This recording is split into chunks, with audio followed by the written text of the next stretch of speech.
And, unfortunately, the results just have not been what we've been looking for, Danny. We kind of made the expectations pretty strong and clear, in my opinion.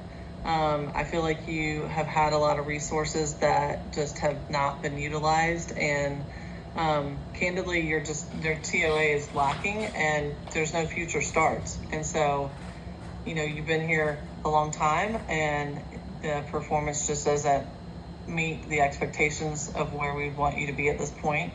And that's kind of where we are with this PIP. So unfortunately, I think we are coming to the end of the road together. But Jessica, you can feel free to share anything that you'd like to share as well. You're on mute, by the way. Sorry, that is, not sure why that happened there for, but I think Susan really outlined, a lot of the things that I would say as well. She's been working with you and really trying to give you clarifying tools, new tools, different approaches to things, trying to help out in utilizing every tool in her toolkit as a leader to help close the gaps for you. But at the end of the day, you're in the driver's seat for it, and we just don't think that this is going to be a match anymore for us. So it's got to be a two-way street for it. Susan's been doing so much to help you for it. We're just not seeing the outcomes or really the efforts on your side to meet our expectations. So at this point, we have decided to part ways. Okay, so it's just how will this affect, like, with unemployment? How am I going to be, like, termed? So this is an involuntary separation due to performance. So with any type of unemployment, you are more than welcome to always apply, but the decision is up to the state. So it's typically the state will send us a questionnaire. We'll just fill it out openly and honestly, the dates that you're here, any pay information. Reason for separation would just be for performance of that, and then the state will do what they will do with that and make that determination. Sure, I understand. I guess in response to that, can I just go over a couple of things that I felt like maybe lacked while I was here, maybe for the benefit of the company? Yeah, absolutely. We always want to welcome any feedback, positive or constructive. It's going to be helpful. Just for my own sake, I'm recording this. I just wanted to let you know. But in the past, I wasn't feeling like I was able to speak up because my job was kind of in jeopardy. So a lot of the things that I wanted to say, I kept to myself because it just didn't feel like it would be conducive for me if I was to stay here. I think we started off with a rocky situation. I think when I was paid not what I thought I was going to be paid for a few months, that kind of, I think, spiraled a little bit in my head while working here. Of course, a few months into it, about 4 months into it, you guys did resolve the problem. I do want to say that. But I think starting with that issue, it kind of spiraled, and I started noticing a lot of other issues while I was working here that I maybe wasn't prepared for when I signed the contract. The training was very insufficient. I mentioned this actually many times to a few people, including Susan, when I first started. A lot of the training involved really fast touch-ups on what I was supposed to be doing on the protocols and policies here, which were all very, very confusing and not set and always changing when I first started. So the training involved a lot of, we'll take care of this when we get to it, once we get there. So when I did get eventual contracts, it was very hard to train because once we got there, there were other things to be done, and I was once again told, we'll do the training next time. So my training here was very just spread apart and, again, insufficient. I hope the next group or the next group of people are trained better and more thoroughly. So with that said, as training ended and I was left here kind of in a feeling of disbelief because of the lack of tools that I had when I first started, as well as the situation that maybe wasn't presented during the interview when I was hired on the spot. I told that the company in the Adelaide division by Tammy was set up and ready to roll. That did not include things like not having the jobs that maybe other companies had or that were alluded to in the first interview with Tammy. So when I got here and I had a bunch of leads, it was very shocking to me that I didn't have anywhere to put them or divert them because of the lack of jobs. As well as when I did submit to many of the positions, at that time I was told the account managers were also not trained and up to par and they were new and to bear with them. So again, I bared with them. When I first started, I did have lots of issues. I did go to people, and when I did go to people or reach out in chats, I was told not to. This has also been documented by Susan. You know, I don't want to bring anyone's names in here, but by management, I was told not to go to certain people outside of the 2 people that trained me, so the training did not seem insufficient. So I was also put in predicaments where, when I asked for help to these people and they didn't respond for days or hours, I was stuck. So I did feel like I was not able to express myself to other people and get the help I needed in a timely manner. So the website, I want to say you guys have also said I had a lot of time here with Indeed and opportunities. The Indeed was a brand new way of us to search and source. I took over, not necessarily because I wanted to, because no one volunteered, and I said, fine, I will do this. We all understood that this was a learning process, so when I actually started this and I found many issues with how we wanted to do this and the lack of budget that was getting involved, I kept raising awareness to this and no changes were made. I kept actually being told to work around certain things, and I did willingly, and this was a very stressful and time-consuming issue that kept me from other things that I could be doing as a recruiter. This is well documented, I'm sure, as we had meetings weekly about this and what I needed and what needed to be changed. And this was never done until I was taken off recently. And then from what I'm told, Brandon took over and they gave him a budget. So that's the difference, you know, like I'm asking for this, I'm not getting it. I'm told, oh, I suck. You didn't do what you needed to do, but I was asking for a budget, which was given to the next person.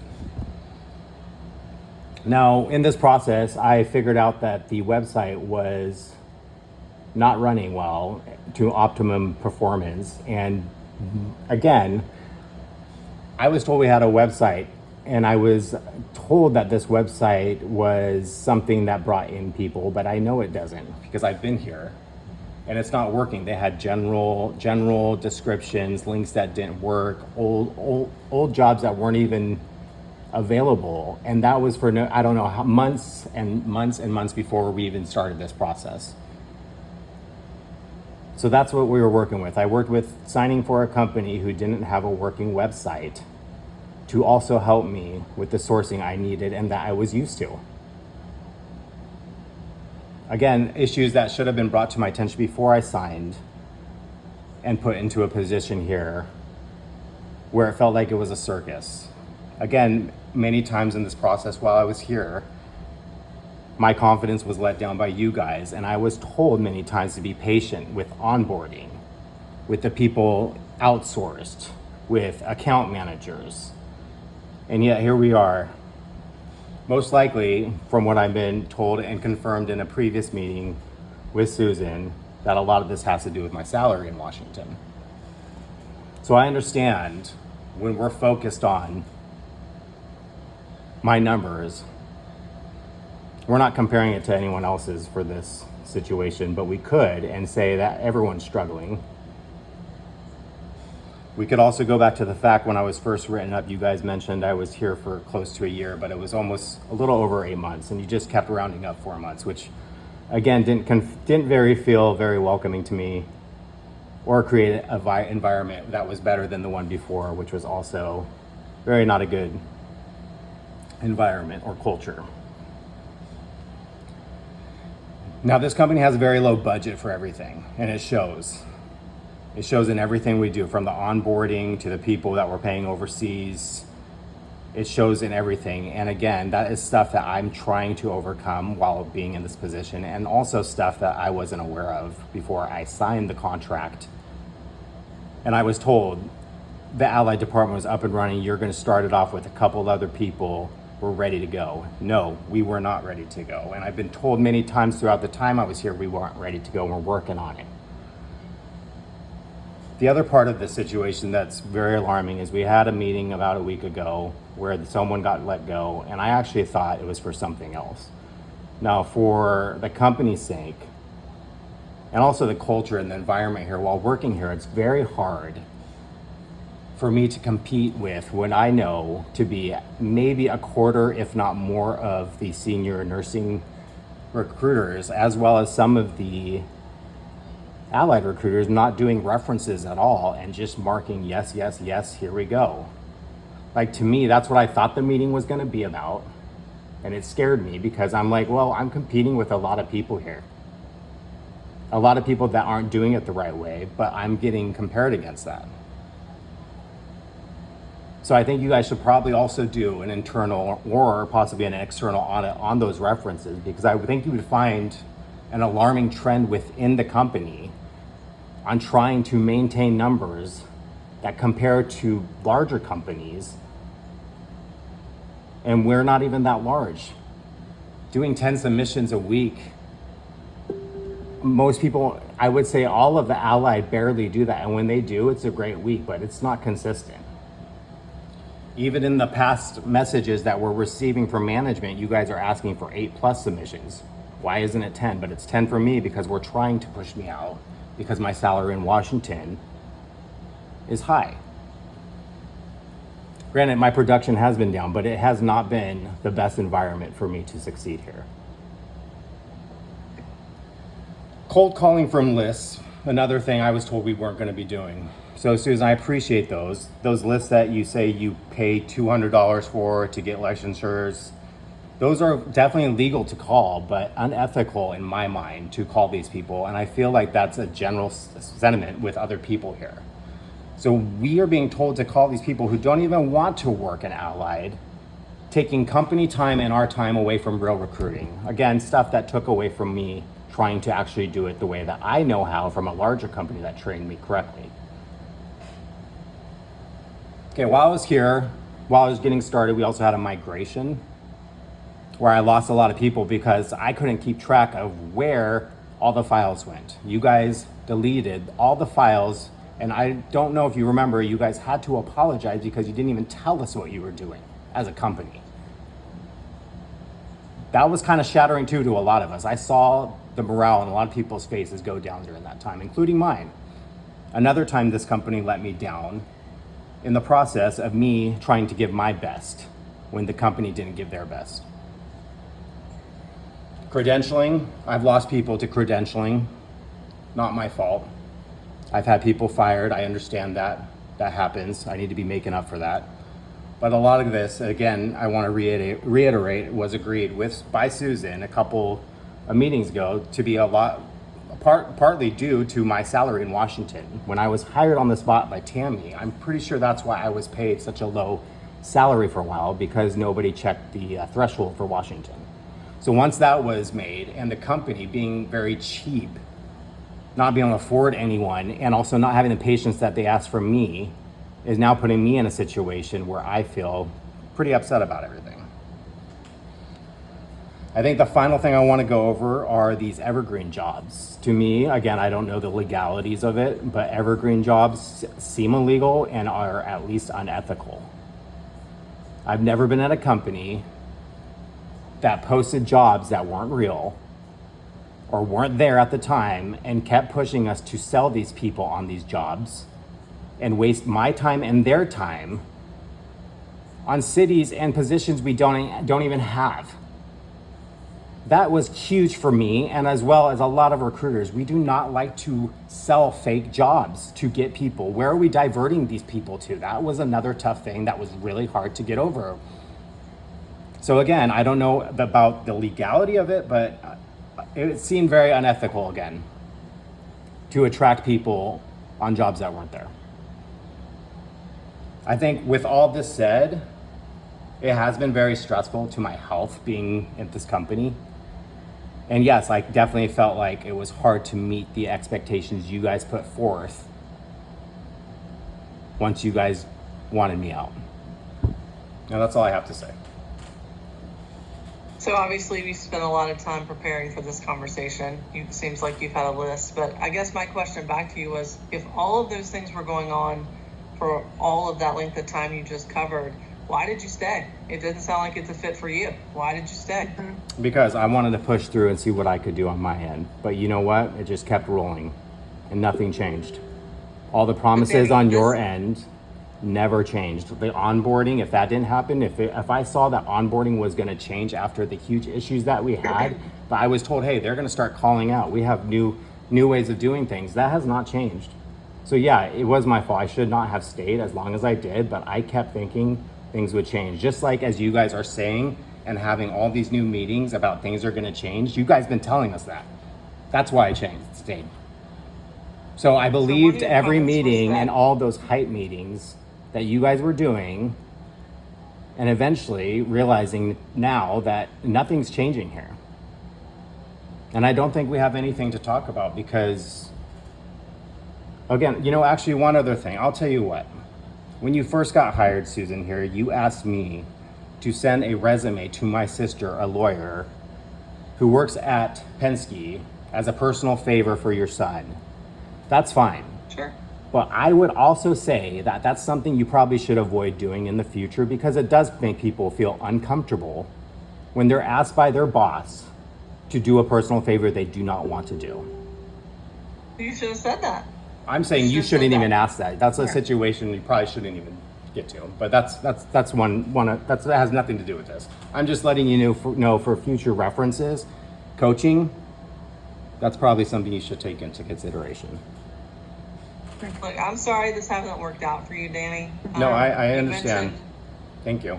You've mentioned that there was not opportunity. In the last 90 days, we've had over 5,000 positions in Allied. I just looked it up just to verify. Our meeting what shows you're that mentioning. everyone in the division is going down, not just me. So I guess you're trying to put your numbers on me, but you'll find that in the future, they're still going to go down because the infrastructure of the company is what needs help. So I understand. I mean, I don't really need to hear a rebuttal, Susan. No, I'm not. I mean, I'm it not sounds like offering it. one. It sounds like I it. just am curious as to Well- why you stayed. I gave you an answer. That is a point where, Danny. Do you want me to repeat the answer? Because I can. I don't understand.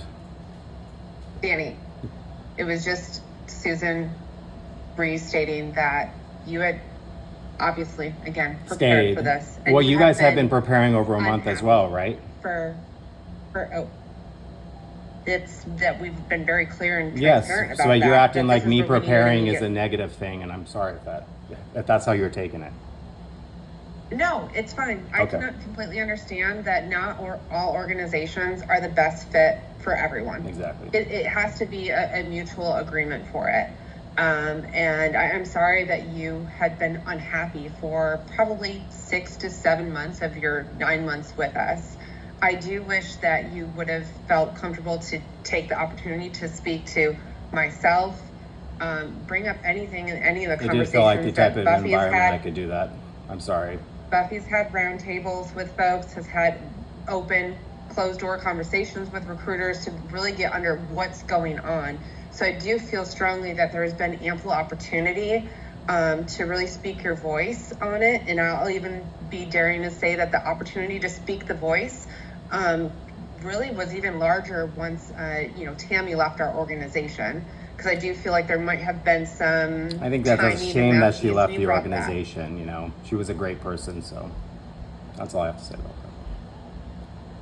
that. And then a couple pieces that you're bringing up here in regards to the salary in Washington, and that is a piece that we failed, but like you said, we had corrected that for Sure. you, backdated everything and made that corrections.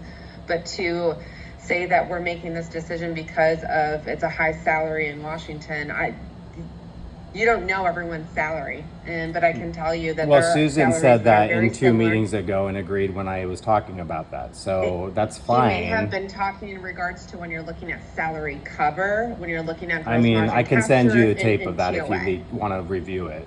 I don't think you were there.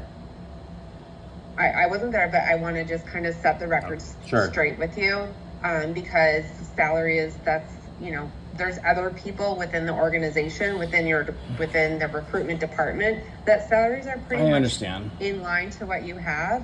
But when we're looking at the overall salary cover base, that's directly related to headcount, margin capture, that's where that salary cover comes in. So it's not like, oh, Danny is paid this much, we are moving on this. Sure. That wasn't that piece of it. But when you're looking at any type of sales role, that's where you have a spread for it, and any sales role has to cover individual seat and then also bring in a revenue for the company for other pieces of it. It's just the basic Thank nature you. of a sales role. But again, I don't want to get into a tit for tat for us. I really No, do thank you. appreciate the feedback that you gave. I value that you put so much dedication in that, because you didn't have to do that. And I think that's important for us to hear that, you know, about your experience, because there's pieces of it where, yes, we haven't been wonderful and we've been really trying to improve certain things. And I appreciate that you have given that faith for so long to really let's Thank see you. where things are going for it. Any improvements that we make, we want it to be perfect every single time, but sometimes, just because at the end of the day, we're all humans and we do make some, maybe that change didn't work. Maybe we need to refine that for it. So we're going through a little bit of, you know, some struggles with that piece, but I do see that there's a lot of wins that we have and challenges that we've overcome, that sometimes get kind of, you know, shadowed out by something that's maybe not perfect just yet. So again, I really do appreciate your feedback for it. You're welcome. And we wish you the best of luck Thank you. in the next pieces for it. I am going to send you some information to your Yahoo that I have on file. So it's a separation notice stating that your last day is with us. This Friday, you'll be paid for all time worked through today, as well as commissions through today. So you'll have your July commissions and August commissions on that paycheck. So that will be your final pay with us as well. You'll have my contact information if you have any questions from, you know, here or now or in the future. Please don't hesitate to reach out. You'll still have your same access into the UKG portal to view pay stubs, tax information at time of year. But again, you know, January is far from here. So if you misplace the information and you don't remember how to get in, you just reach out. We'll get you back in, so that way you can get all that information, especially if you selected to have your W-2 digitized versus in the mail for you. In terms of return of company equipment, we utilize a service called Retriever. You'll receive an email with instructions from Retriever, and then Retriever also sends you a box to just pack it up and ship it with a return shipping label. So it's really just packing it and dropping it off. Any questions in those pieces? Anything else? Well, I need to be signing the paperwork, or can I have someone review that first and the situation? There's no signature required. It's just okay. date of separation, saying effective date, last pay, outline of return of equipment. I'm sorry, I forgot that in regards to all benefits, they do go till midnight, but you are eligible for COBRA, which will be mailed to your home address on file. You have the, you know, ample time to decide if you want to continue benefits through COBRA or take another option for it, but there's no documents to sign. Okay, sounds good. Okay, and then just let me know if you have any questions or need anything in terms, because I would assume you'll be filing for unemployment or anything that I can help out in that respect too. Yes, thank you. Okay, well, thank you, Danny. Again, best of luck to you. Thank you.